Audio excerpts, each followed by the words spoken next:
So part of my path has been to walk this path, to get the information, to put it in books, and to try to teach it.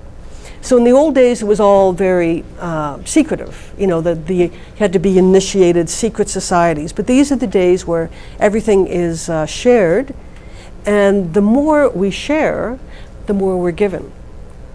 So, you know, there's no secrets. It's best not to have secrets. Just go for it. So today, what we want in the agenda: create the life you want with relationships, family, friends, work, financial stability, satisfying job, good health, fun. So is there anything else that you want to... I did ask everybody when they registered if there was something else, but I think that's a pretty broad thing. We're going to address all those things by a process, and you're going to be setting your own goals. What you do is completely confidential, and nobody's going to look at your sheets. You may want to spend more time on this when you get home, but we'll go through it. So, key concepts. We can find answers with dowsing. So a tool is a biofeedback device. There's no magic in it. Whether it is a bobber, and if you're new to dowsing, you haven't seen that. Most of us carry a pendulum in our pocket. It's quite small. If you don't have one, borrow one. I don't use the pendulum when I'm teaching because you can't really see it. Plus I have to hold my hand up. So the nice thing with me and a bobber is that it doesn't stress. Because of my old tendon issues, if anybody's got sore wrists, bobbers are great things.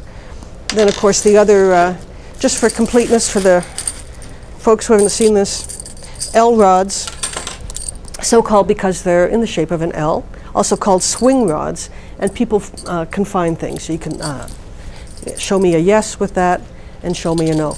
We're not going to do L-rod work today because that's another workshop. So today really you just have to worry about, we'll just work on a pendulum.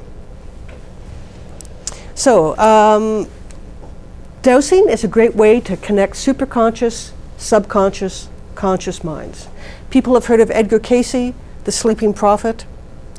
Have people not heard of him? Okay, so he's like one of the most famous psychics from, I guess, the 20s or 30s.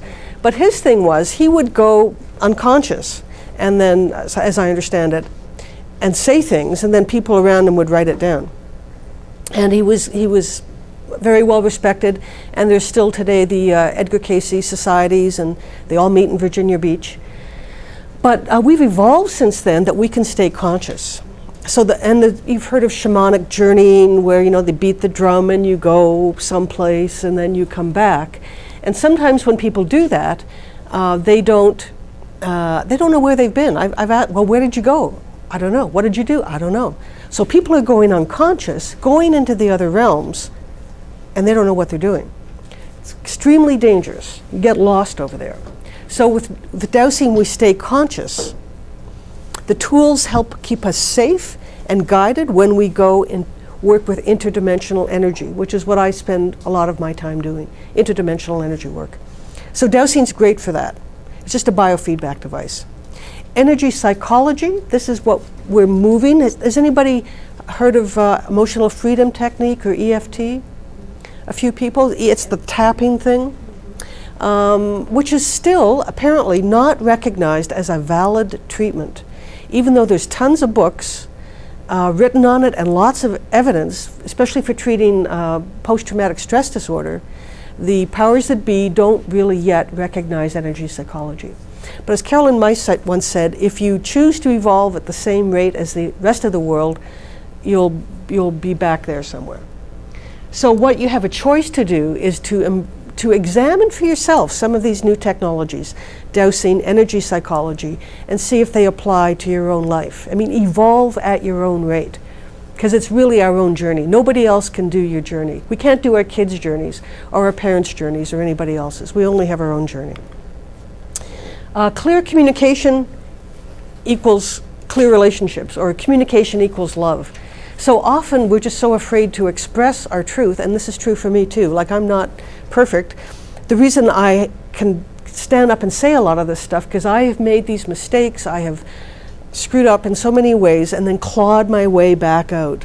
And it certainly helps me. It helps my self-healing to stand up and deliver this stuff, which is why I do it. Clear communication, clear relationships. And difficult people and circumstances can be our teachers in disguise. So that's a real hard one. So you have to, I remember, let me see what there was somebody in my life who actually made me really upset. And I was teaching in a group like this. I do most of my personal work, most private work is done in a group because I don't have the courage to do it on my own. I get in my own way. But when I get up and I start delivering, my own work comes out. So I mentioned this person and somebody said, oh, it's your mother-in-law. And I said, no, it's not my mother-in-law, but I recognized that until I dealt with that relationship, I would drag that through every lifetime I had. I would keep repeating that, whatever bugged me about her, I would keep repeating that until I'd figured it out.